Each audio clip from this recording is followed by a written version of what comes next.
الحمد لله نحمده ونستعينه ونستغفره ونؤمن به ونتوكل عليه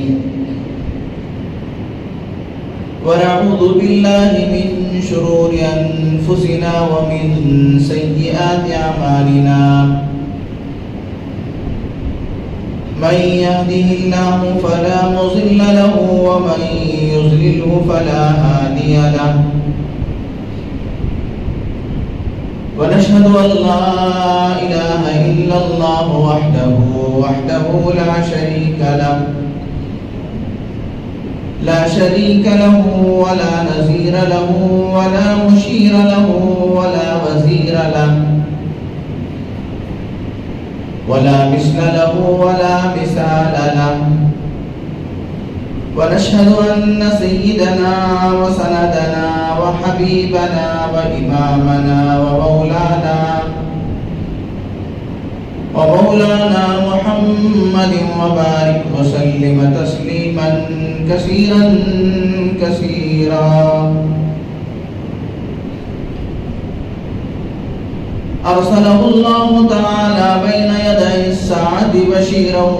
ونذيرا وداعيا إلى الله بإذنه وسراجا منيرا أما بعد فقد قال الله تبارك وتعالى في القرآن المجيد والفرقان الحميد أعوذ بالله من الشيطان الرجيم بسم الله الرحمن الرحيم أولئك الذين امتحن الله قلوبهم للتقوى لهم مغفرة وأجر عظيم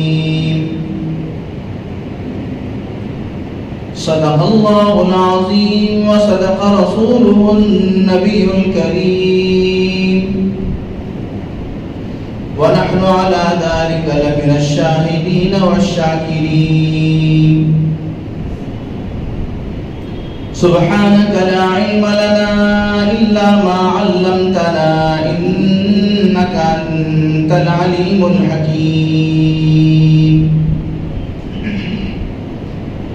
رب اشرح لي صدري ويسر لي أمري واحلل عقدة من لساني يفقهوا قولي اللهم صل على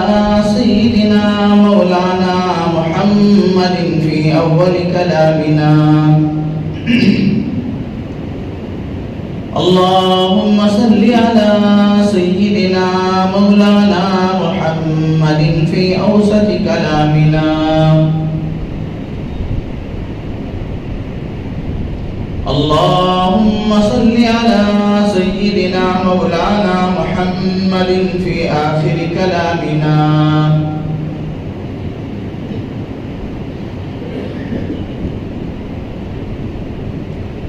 ہر قسم کی تمام تعریفیں بڑائیاں اور بزرگیاں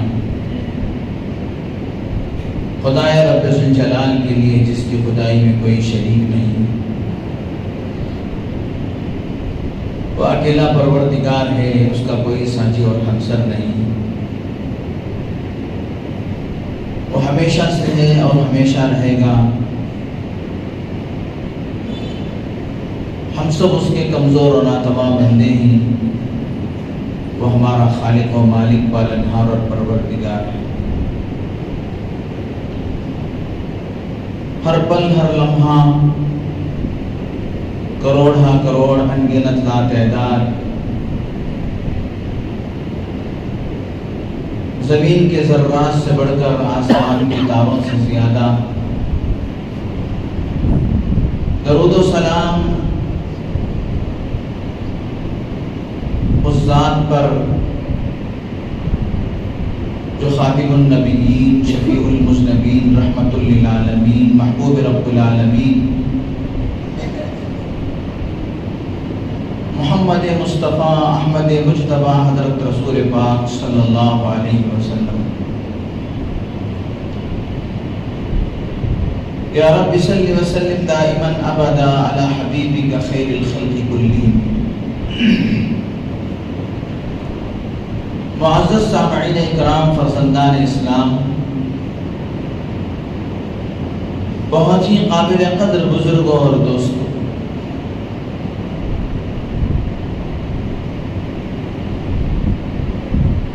جمادی الاخر کی آج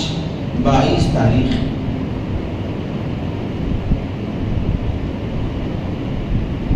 میں جب صبح عربی تاریخ دیکھا، پتہ چلا کہ آج جمادی الاخر کی 22 تاریخ، اور پھر میں تاریخ کے اوراق پر نظر ڈالا۔ تاریخ کو جب میں نے دیکھا اور کھنگالا تو مجھے پتہ چلا آج کی یہ تاریخ بہت ہی اہم تاریخ ہے۔ اس تاریخ میں عالم اسلام کے اندر ایک ایسا سانحہ پیش آیا جس کو کبھی بھی کسی بھی وقت پر نہیں کیا جا سکتا۔ وہ واقعہ اور وہ سانحہ، وہ حسرت آیات کیا چیز ہے۔ افضل البشر بعد الانبیاء بالتحقیق، نبیوں کے بعد سیدنا آدم علیہ نبینا علیہ السلام سے لے کر قیامت تک کے انسانوں میں نبیوں کے بعد افضل البشر بعد الانبیاء، انسان و بشریت کے اندر سب سے افضل ترین ذات جو ہے وہ سیدنا صدیق اکبر رضی اللہ تعالیٰ عنہ کی ذات ہے۔ تو آج کی 22 جمادی الاخر کی تاریخ آپ کی وفات کی تاریخ ہے۔ سیدنا صدیق اکبر رضی اللہ تعالیٰ عنہ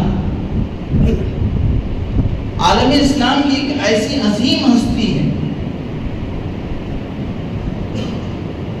ساری انسانیت مل کر ان کے احسانات کا بدلہ نہیں چکا سکتی۔ میں اور آپ ان کے احسانات اور ان کے اسلام پر کرم فرمائیوں کا کیا احسان چکائیں گے؟ امام الانبیاء حضرت محمد الرسول اللہ صلی اللہ علیہ وسلم نے فرمایا، میں نے جن لوگوں نے میرے ساتھ خیر و بھلائی کا معاملہ کیا ان سب کا میں نے احسان چکا ہوں۔ اگر کوئی ذات ہے تو وہ ابوبکر صدیق کی ذات ہے، اور میں اللہ سے امید کرتا ہوں کہ کل قیامت کے دن اللہ تعالیٰ ان کے احسانات کا بدلہ دے۔ حضرت سیدنا صدیق اکبر رضی اللہ تعالیٰ عنہ کے بارے میں امام الانبیاء خاتم النبیین محبوب کبریا حضرت محمد الرسول اللہ صلی اللہ علیہ وسلم نے فرمایا، لو كنت متخذا خلیلی لاتخذت ابا بکر، اگر میں کسی کو اپنا جگری دوست بناتا تو ابو بکر کو بناتا، لیکن میرا جگری دوست تو اللہ ہے۔ سرکار عالم صلی اللہ علیہ وسلم نے فرمایا، خلیل کس کو کہتے ہیں؟ خلیل اس آدمی کو کہتے ہیں جس کے دل کے بیچوں بیچ میں جس کے لیے جگہ ہو، اس کو خلیل کہا جاتا ہے۔ یعنی جس کے دل کے اندر، دل کی گہرائیوں میں، دل کے بیچ تہخانوں میں جس کی محبت ہو۔ اللہ کے نبی نے فرمایا، میرا خلیل، میرا دوست تو میرا اللہ ہے۔ اگر مجھے اللہ کے علاوہ کسی کو دوست بنانا ہوتا تو ابو بکر کو دوست بناتا۔ ویسے دنیا کے اعتبار سے حضرت ابو بکر صدیق رضی اللہ تعالیٰ عنہ آپ کے خلیل اور آپ کے دوست، آپ کے یار غار ہیں۔ چنانچہ سیدنا صدیق اکبر رضی اللہ تعالیٰ عنہ کو اللہ تبارک و تعالیٰ نے شروع ہی سے اللہ کے نبی صلی اللہ علیہ وسلم کی رفاقت اور آپ کی یاری کے لیے منتخب فرمایا تھا۔ چنانچہ حضرت سیدنا صدیق اکبر رضی اللہ تعالیٰ عنہ کے والد محترم کا نام عثمان تھا، عثمان ابن عامر۔ وہ ایک مرتبہ اپنے بیٹے کو لے کر نبوت سے پہلے، حضور پاک صلی اللہ علیہ وسلم کی بعثت سے پہلے زمانے جاہلیت کے اندر ایک بت کے پاس پرستش کرنے کے لیے لے جاتے ہیں، لیکن اس وقت باپ بت کے سامنے عبادت کے اندر مصروف ہو جاتے ہیں۔ سیدنا صدیق اکبر رضی اللہ تعالیٰ بازو کونے میں کھڑے ہو کر اس بت سے کہتے ہیں کہ اگر تو میرا واقعی خدا ہے تو میں کمزور ہوں، مجھے طاقت عطا کر، میرے کپڑے پرانے ہو گئے ہیں، مجھے نئے کپڑے عطا کر، میں پریشان ہوں، میری پریشانی دور کر۔ لیکن وہ ہے بت، پتھر کا مجسمہ ہے، اس سے کیا جواب آ سکتا ہے اور وہ کیا کر سکتا ہے؟ اللہ تبارک و تعالیٰ قرآن مجید کے اندر ان بتوں کی حقیقت کو بیان فرماتے ہیں کہ یہ بت اتنے کمزور اور اتنے ناچار اور اتنے محتاج ہیں کہ ان کے اوپر مکھی بیٹھ جاتی ہے تو اس مکھی کو ہٹانے کی اور اس کو اڑانے کی ان کے اندر طاقت نہیں، تو تمہاری حاجتوں کو وہ کیسے پورا کریں گے، تمہاری ضرورتوں کو کیسے وہ پورا کریں گے؟ چنانچہ حضرت صدیق اکبر رضی اللہ عنہ بہت دیر تک، باپ ادھر عبادت میں مصروف ہے بت کے سامنے، ادھر حضرت صدیق اکبر رضی اللہ تعالیٰ بہت دیر تک اس بت کے سامنے کھڑے ہو کر چاہے نہ چاہے، ان کا دل تو مان نہیں رہا ہے لیکن آزمانے کے لیے اس سے پوچھ رہے ہیں، سوال کر رہے ہیں، لیکن ادھر سے کوئی جواب نہیں آتا ہے۔ تو صدیق اکبر رضی اللہ تعالیٰ کے بچپن کا واقعہ ہے۔ صدیق اکبر رضی اللہ تعالیٰ ایک پتھر اٹھاتے ہیں اور اس بت کو ایسے کھینچ کے دیتے ہیں کہ وہ دو ٹکڑے ہو جاتے ہیں۔ باپ ناراض ہوتا ہے اور ناراض ہونے کے بعد اپنی بیگم کے پاس اپنے بیٹے کو لا کر، حضرت صدیق اکبر رضی اللہ تعالیٰ کی والدہ کا نام سلمہ تھا، آ کر کہتے ہیں کہ تمہارے بیٹے نے آج ایسے کر دیا کہ اس نے ہمارے خدا، ہمارے بت کو پتھر مارا جس سے وہ دو ٹکڑے ہو گیا۔ یہ ساری کارستانی سننے کے بعد سلمہ ٹھنڈی آہ بھرتے ہیں اور اطمینان کی سانس لیتے ہیں۔ شوہر عثمان کو تعجب ہوتا ہے، میں ایسی اچنبھے کی بات اور ایسی غمناک خبر سنا رہا ہوں کہ اس نے بت کو توڑ دیا اور تم ایک ٹھنڈی آہ کھینچ کے تسلی لے رہے ہو۔ انہوں نے کہا کہ مجھے میرے بیٹے سے یہی امید تھی، اس لیے کہ یہ بیٹا جب میرے پیٹ میں تھا امانت کے طور پر، اس وقت میں کچھ آوازیں سنا کرتی تھی۔ وہ آوازیں کیا تھی؟ یا امۃ اللہ بالتحقیق ابشر بالولد العتیق اسمہ فی السماء صدیق لمحمد صاحب ورفیق، لمحمد صاحب ورفیق، یا امۃ اللہ بالتحقیق، اے اللہ کی بندی، یقیناً تم ایک ایسے بیٹے کی خوشخبری پانے والے ہو جو غلاموں کو آزاد کرے گا۔ بالبلد العتیق، ابشری بالبلد العتیق، اسمہ فی السماء صدیق، آسمانوں میں اس کا نام صدیق ہے، فرشتے اس کو صدیق کے نام سے یاد کرتے ہیں۔ لمحمد صاحب، لمحمد صاحب ورفیق، وہ محمد ایک نام کا پیغمبر آئے گا، اس کا وہ صاحب یار غار ہوگا اور اس کے سفر و حضر کا وہ ساتھی ہوگا۔ چنانچہ حضرت صدیق اکبر رضی اللہ تعالیٰ کو اللہ پیدا ہی اس لیے کیا تھا کہ وہ اللہ کے نبی صلی اللہ علیہ وسلم کے یار غار بنے، وہ آپ علیہ السلام کے رفیق سفر۔ کیا شان ہے حضرت ابوبکر صدیق کے خاندان کی۔ حضرت ابوبکر صدیق رضی اللہ تعالیٰ آپ کے جلوت کے ساتھی ہیں تو صدیق کی بیٹی آپ کی خلوت کی ساتھی۔ صدیق اکبر رضی اللہ تعالیٰ آپ کے سفر و حضر کی ساتھی ہیں اور آپ کی بیٹی حضرت عائشہ رضی اللہ تعالیٰ وہ نبی پاک صلی اللہ علیہ وسلم کی رفیق سفر ہے، رفیق حیات ہیں، وہ آپ کی جلوہ خلوت کی ساتھی ہیں۔ جلوت میں حضرت صدیق اکبر رضی اللہ عنہ آپ کی خدمت میں لگے ہوئے ہیں، خلوت میں آپ کی بیٹی سیدہ عائشہ صدیقہ رضی اللہ عنہ آپ کی خدمت میں۔ چنانچہ میرے دوستو، سیدنا صدیق اکبر رضی اللہ تعالیٰ عنہ کی آج وفات کا دن ہے، اس لیے ہم ان کو یاد کر رہے ہیں۔ امام الانبیاء خاتم النبیین حضرت محمد الرسول اللہ صلی اللہ علیہ وسلم کو جب اللہ تبارک و تعالیٰ نے نبوت سے نوازا اور آپ علیہ السلام نے اعلان نبوت فرمایا، تو سب سے پہلے جس ذات نے آپ کے دست حق پرست پر ایمان قبول کیا اور آپ کی صداقت و سچائی اور آپ کی رسالت اور اللہ کی وحدانیت کو گلے لگایا، وہ سیدنا صدیق اکبر رضی اللہ تعالیٰ کی ذات بابرکت۔ اللہ کے نبی صلی اللہ علیہ وسلم مطاف کعبہ میں، صحن کعبہ میں نماز پڑھ رہے ہیں۔ جن لوگوں نے حج کیا ہے، عمرہ کیا ہے، وہ جانتے ہیں مطاف کسے کہتے ہیں۔ عرب کا بہت بڑا سردار، نامور سردار عقبہ ابن ابی معیط، جس کی سرداری کے بڑے چرچے تھے، جو بڑا مالدار تھا اور جس کی ڈھاک اور جس کے رعب و دبدبے کا سارے کفار پر سکہ جمع ہوا تھا، ایک مرتبہ وہ مطاف کعبہ میں آتا ہے، صحن کعبہ میں آتا ہے، تو کیا دیکھتا ہے؟ امام الانبیاء خاتم النبیین سرور کائنات حضرت محمد الرسول اللہ صلی اللہ علیہ وسلم نماز پڑھ رہے۔ اس نے اللہ کے نبی صلی اللہ علیہ وسلم کو نماز کی حالت میں دیکھ کر اپنی چادر کندھے سے اتارا اور اللہ کے نبی صلی اللہ علیہ وسلم کے گلے میں ڈال کر اس کو پھاندنے لگا، اس کو مروڑنے لگا، اور اللہ کے نبی صلی اللہ علیہ وسلم کے گلے میں ڈال کر اس کو پھندے کے طور پر اس کو مروڑ رہا تھا، جس کی وجہ سے آپ علیہ السلام کی آنکھ مبارک باہر آ گئی۔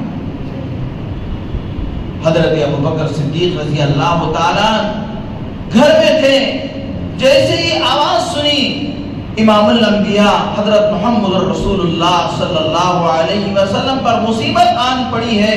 صدیق اکبر شیر کی طرح چنگاڑتے ہوئے صحن کعبہ میں آ جاتے ہیں۔ اور میرے دوستو، جن لوگوں نے حرم شریف کو دیکھا ہے، حضرت صدیق اکبر رضی اللہ تعالیٰ کا گھر کتنی دور ہے مطاف سے، آپ سمجھ سکتے ہیں۔ منٹوں میں حضرت صدیق چھلانگ لگاتے ہوئے آ جاتے۔ اس وقت جو ہلٹن ہوٹل ہے، اس پہ ایک مسجد تیسرے چوتھے فلور پر مسجد صدیق ہے، یہاں حضرت ابوبکر صدیق رضی اللہ تعالیٰ عنہ کا مکان ہے۔ ابھی تو مطاف اور صحن ہے، کوئی کیا ہے میرے دوستو، اس صحن کے بعد پھر باب فہد ہے، باب فہد کے بعد پھر مسجد الحرام کا حصہ ہے، اور اس کے بعد پھر نیچے اترنا ہے، اور اس کے بعد پھر آپ کو مطاف ملے گا۔ وہ زمانہ پہاڑیاں، چاروں طرف پہاڑیاں تھی خانہ کعبہ کے ارد گرد، پتھریلی زمین اور کانٹے دار جھاڑیاں تھی۔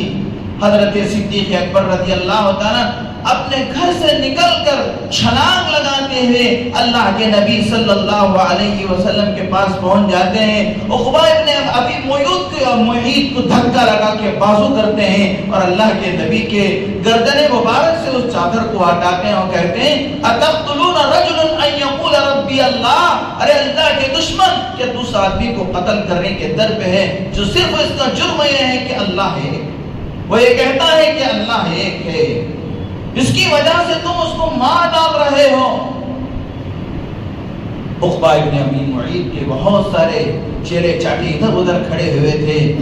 عقبہ ابن ابی معیط نے دیکھ رہا تھا کہ مجھ جیسے سردار کے ساتھ یہ ابو قحافہ کا بیٹا پنگا لے رہا ہے۔ اس نے اشارہ کیا اپنے چیلوں کو، چنانچہ سب کے سب حضرت صدیق اکبر رضی اللہ تعالیٰ پہ ٹوٹ پڑے اور حضرت صدیق اکبر رضی اللہ تعالیٰ کو اس قدر مارا کہ کتابوں کے اندر لکھا ہے صدیق اکبر رضی اللہ تعالیٰ بے ہوش ہو۔ اسی بے ہوشی کے عالم میں حضرت صدیق اکبر رضی اللہ تعالیٰ کو گھر لے جایا گیا۔ ماں نے بہت کوشش کی، بہت دیر کے بعد حضرت صدیق اکبر کو ہوش آیا تو ماں نے کہا بیٹا کچھ پانی پی لو، کچھ دودھ پی لو، لیکن صدیق اکبر پہ قربان چاہیے،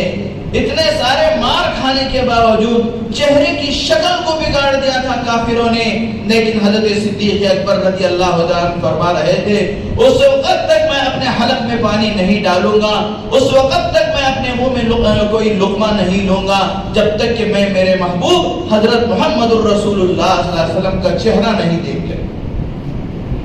چنانچہ حضرت صدیق اکبر رضی اللہ تعالیٰ عنہ فرماتے ہیں مجھے دنیا میں تین چیزیں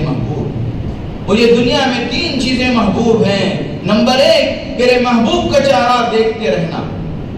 میری دنیا کی سب سے بڑی خواہش یہ ہے کہ میری آنکھوں کے سامنے میرے محبوب کا چہرہ ہو۔ چنانچہ دوسری چیز، محبوب کا اشارہ ہو اور میرا مال ہو، اللہ کے راستے میں محبوب جس طرف اشارہ کرے اس طرف میں اپنے مال کو قربان کر دوں۔ صرف یہ زبانی جمع و خرچ نہیں تھے میرے اور آپ کی طرح کہ ہم دین کے نام پہ بہت سارے زبانی جمع و خرچ کر لیتے ہیں، لیکن موقع آتا ہے تو میرے دوستو چونی ہمارے جیب سے نکلتے ہوئے ہماری جان چلی جاتی ہے۔ اللہ کے سامنے کھڑے ہو کے عبادت کرنے کے ہم بڑے ڈینگے مارتے ہیں، لیکن ابھی دیکھو جمعہ کی نماز سے آپ فارغ ہونے کے بعد کس طرح مسجد سے باہر نکلتے ہیں، گویا کہ آدھے گھنٹے کے لیے ہم قید خانے میں تھے، اب آزاد ہو کے باہر نکل رہے ہیں۔ حضرات صحابہ ایسے نہیں تھے۔ اولئک الذین امتحن اللہ قلوبہم للتقوی، اللہ فرماتا ہے صحابہ کی تقوی کی گواہی اللہ کا قرآن دیتا ہے، یہ وہ جماعت ہے کہ اللہ نے تقوی کی بنیاد پر ان کا امتحان لیا تو اللہ تبارک و تعالیٰ نے ان کو 100% نمبرات عطا فرمائے۔ اولئک الذین امتحن اللہ قلوبہم، کہ یہ وہ جماعت ہے کہ اللہ تبارک و تعالیٰ نے ان کے دلوں کا امتحان لیا تقوی کے اعتبار سے، تو تقوی کے اندر پورے کے پورے کھرے اترے۔ صحابہ کی جماعت معمولی جماعت، اس پوری جماعت کے سردار سیدنا صدیق اکبر رضی اللہ تعالیٰ۔ چنانچہ اللہ کے نبی حضرت صدیق اکبر رضی اللہ تعالیٰ سے ان کی والدہ نے اصرار کیا بیٹا کچھ پانی پی لو، کچھ دودھ پی لو، کچھ کھانا کھا لو، آپ کی حالت ایسی ہو چکی ہے،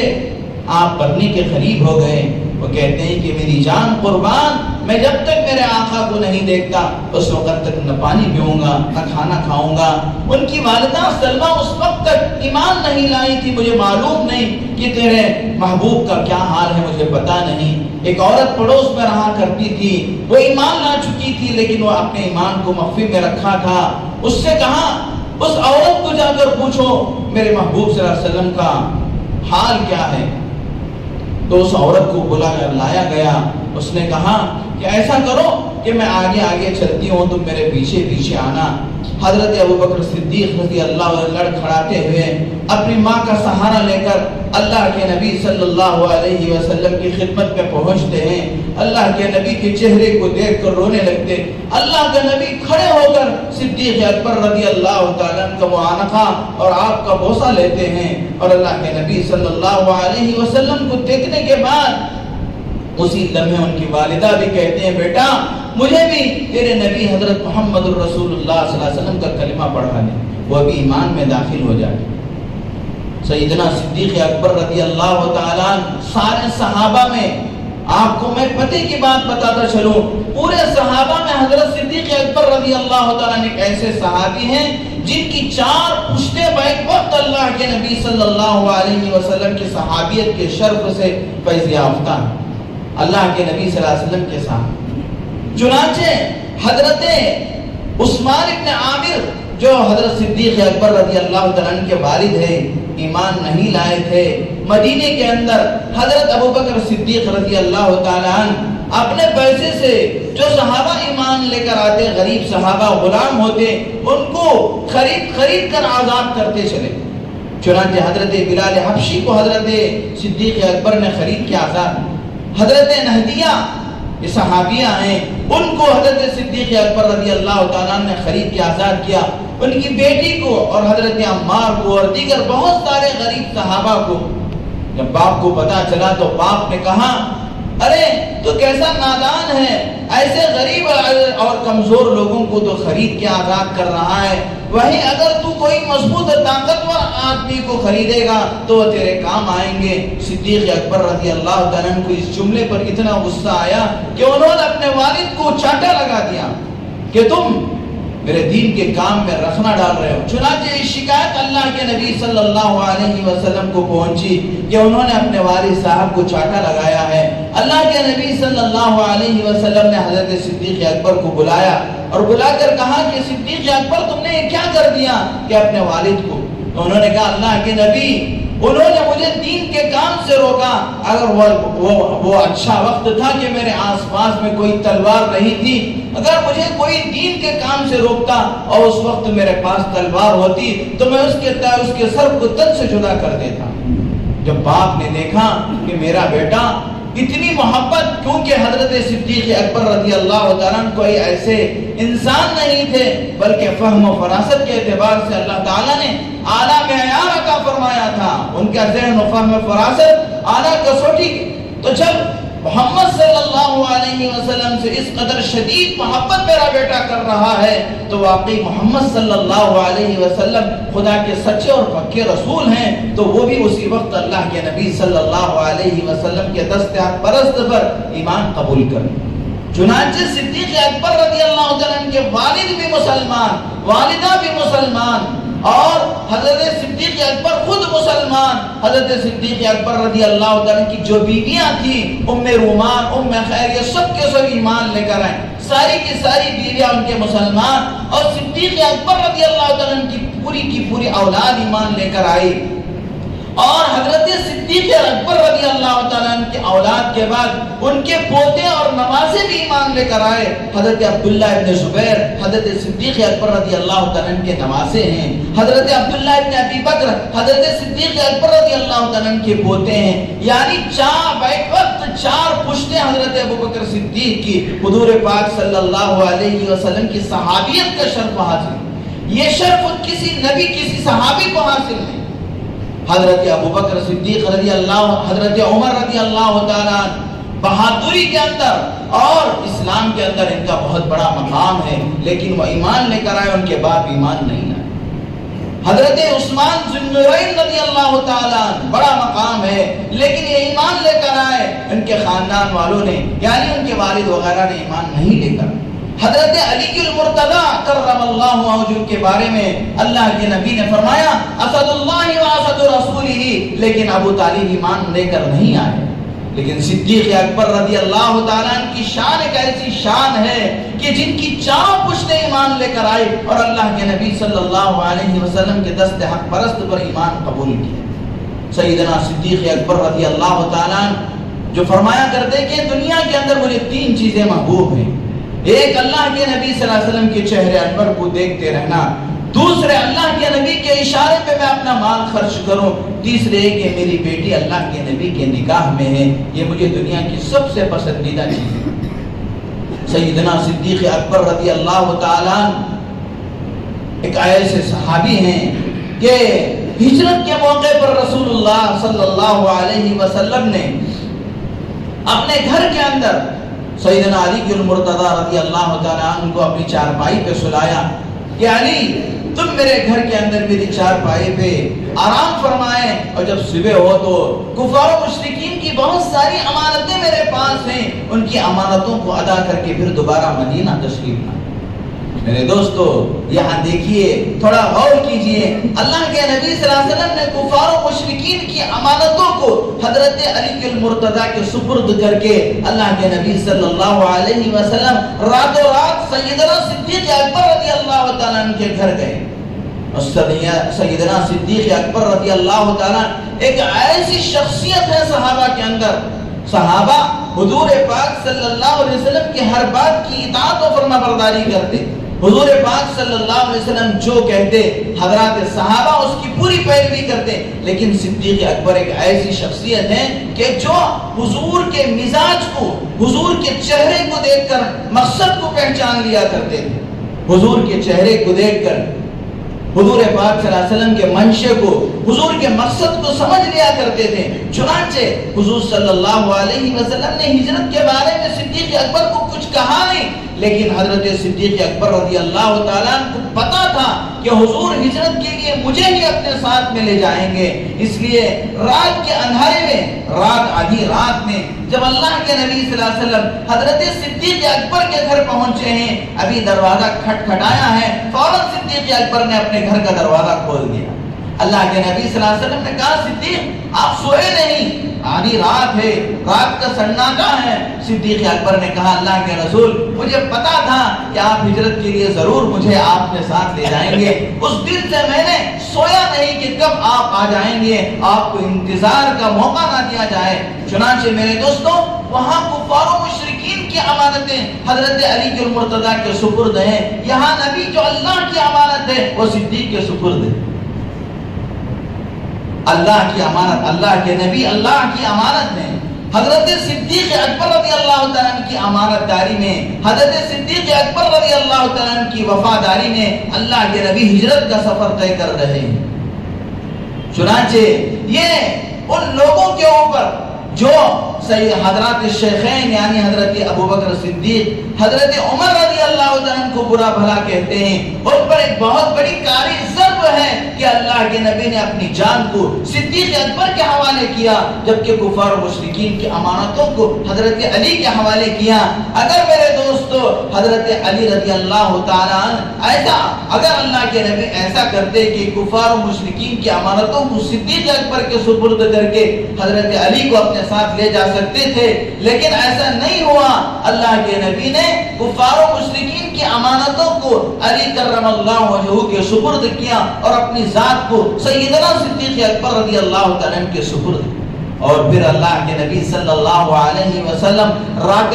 غار جبل ثور پر پہنچتے ہیں۔ جن لوگوں نے حج و عمرہ کیا ہوگا وہ لوگ جانتے ہیں کہ جبل ثور کی چوٹی کتنی اوپر ہے، وہ پہاڑ کتنا، آج بھی جبکہ اس ترقی یافتہ دور کے اندر بھی اچھے نوجوانوں اور پہلوان قسم کے لوگوں کو بھی اس پہاڑ پہ چڑھتے ہوئے نانی اماں یاد آ جاتی ہے، لیکن پیارے آقا حضرت محمد الرسول اللہ صلی اللہ علیہ وسلم کو سیدنا صدیق اکبر رضی اللہ تعالیٰ نے اس پہاڑی پر اپنے کندھوں پہ سوار کر کے تشریف لے گئے۔ قربان جائیے، جب حضرت صدیق اکبر رضی اللہ عنہ اس پہاڑی پہ گئے ہیں، غار کے اندر چھپنے کا موقع آیا تو حضرت صدیق اکبر نے آپ کو باہر کھڑا کر کے غار کی تمام سوراخوں کو اپنے کپڑے سے بند کیا، اور جب تمام سوراخیں بند ہو گئی ایک سوراخ باقی تھا، صدیق اکبر اپنے پیر کو اس سوراخ کے باہر میں رکھا اور اللہ کے نبی کو اندر بلایا۔ تھکے ہوئے تھے، سرکار دو عالم صلی اللہ علیہ وسلم صدیق اکبر کی گود میں سر رکھ کے، سر مبارک رکھ کے اللہ کے نبی آرام فرمانے۔ قربان جائیے اس گود پر جس پہ نبی رحمت صلی اللہ علیہ وسلم کا سر مبارک۔ یہ ایسے ہے کہ رحل پر قرآن رکھا گیا ہے، اس کی تشبیہ ایسی ہے جیسے کہ قرآن رحل پر قرآن رکھا گیا ہے۔ اس وقت صدیق اکبر کو کیا مزہ آیا ہوگا، جس کی خواہش یہ ہے کہ میری دنیا کی سب سے زیادہ لذیذ چیز میرے آقا کا چہرہ دیکھنا ہے، آج وہ چہرہ ان کی گود میں آرام فرما رہا ہے۔ کتنا غور سے صدیق اکبر نے آقا کو دیکھا ہوگا۔ قربان جائیے حضرت صدیق اکبر رضی اللہ تعالیٰ اس موقع پر ایک موذی جانور اس غار کے اندر تھا جہاں حضرت صدیق اکبر کا پیر تھا، وہ بھی اللہ کے نبی کو دیکھنے کے لیے کئی سالوں سے انتظار کر رہا تھا۔ غالباً لوگوں نے کہا حضرت عیسیٰ علیہ السلام کے زمانے کا وہ جنات تھا، اس نے حضرت عیسیٰ سے اللہ کے نبی حضرت محمد الرسول اللہ صلی اللہ علیہ وسلم کی علامتوں کے بارے میں پوچھا تھا۔ حضرت عیسیٰ نے کہا تھا کہ وہ ہجرت کریں گے تو غار طور کے غار میں آرام فرمائیں گے۔ اسی وقت سے وہ جنات سام کی شکل میں بسیرا ہوئے ہیں، اللہ کے نبی کو دیکھنے کے لیے منتظر تھا۔ وہ حضرت صدیق اکبر کو ڈسنے لگا، بار بار ڈسنے لگا۔ مفسرین و محدثین نے لکھا ہے 7 مرتبہ اس نے حضرت صدیق اکبر رضی اللہ تعالیٰ عنہ کے پیر کو ڈسا، وہ برداشت کرتے رہے، کوئی جنبش تک نہیں کیا کہ پیارے آقا کو تکلیف نہ ہو جائے، لیکن آنکھوں سے گرم آنسو ٹپک کر اللہ کے نبی کے گالے مبارک پر پڑے۔ یہ ایسا ہے جیسے گلاب پر شبنم پڑ گیا۔ اللہ کے نبی صلی اللہ علیہ وسلم ان آنسوں کی وجہ سے بیدار ہوئے تو صدیق کی آنکھوں میں آنسو تھے۔ پوچھا کہ کیا بات ہے؟ حضرت صدیق اکبر نے کہا پیارے آقا اللہ پتہ نہیں کوئی مجھے جانور میری ایڑی کو ڈس رہا ہے. اللہ کے نبی صلی اللہ علیہ وسلم نے اسی وقت اپنا لعاب مبارک نکال کر صدیق اکبر کے پیر پر لگایا تو میرے دوستو اسی وقت وہ تکلیف دور ہو گئی. اور اللہ کے نبی صلی اللہ علیہ وسلم غار ثور میں ہے, پورا خاندان صدیق اکبر کا آپ کی خدمت میں مصروف ہے. حضرت اسماء کو روٹیاں لا کر دے رہی ہیں. حضرت ابو بکر صدیق رضی اللہ تعالیٰ عنہ کے غلام ابو قحافہ فہیرہ وہ بکریوں کو لا کر دودھ پلا رہے ہیں. غرض یہ ہے کہ میرے دوستو حضرت صدیق اکبر رضی اللہ تعالیٰ پوری کائنات میں حضرات صحابہ کے بعد بہت بڑا مقام اور بہت علو مرتبت شخصیت ہیں. انہوں نے بڑے بڑے کارنامے انجام دیے اور اللہ کے نبی صلی اللہ علیہ وسلم کے دنیا سے تشریف لے جانے کے بعد مسیلمہ ابن کذاب کو انہوں نے قتل کیا. بہت سارے مدعیان نبوت کو انہوں نے واصل جہنم کیا اور بے پناہ ان کی قربانیاں ہیں, بے پناہ ان کی کیا ہے فتوحات ہیں. آج ان کی وفات کا دن ہے. ہم سب اللہ کی بارگاہ میں دعا کرتے ہیں کہ اللہ تبارک و تعالی پوری امت محمدیہ کی طرف سے سیدنا صدیق اکبر رضی اللہ تعالیٰ عنہ کو بہت جزائے خیر عطا فرمائے اور حضرت سیدنا صدیق اکبر رضی اللہ تعالیٰ عنہ کے ساتھ کل قیامت کے دن ہم گنہگاروں کا حشر فرمائے اور ان کے سامنے اللہ تعالیٰ ہمیں شرمندہ ہونے سے محفوظ فرمائے. آمین. وآخر دعوانا ان الحمد للہ رب العالمین.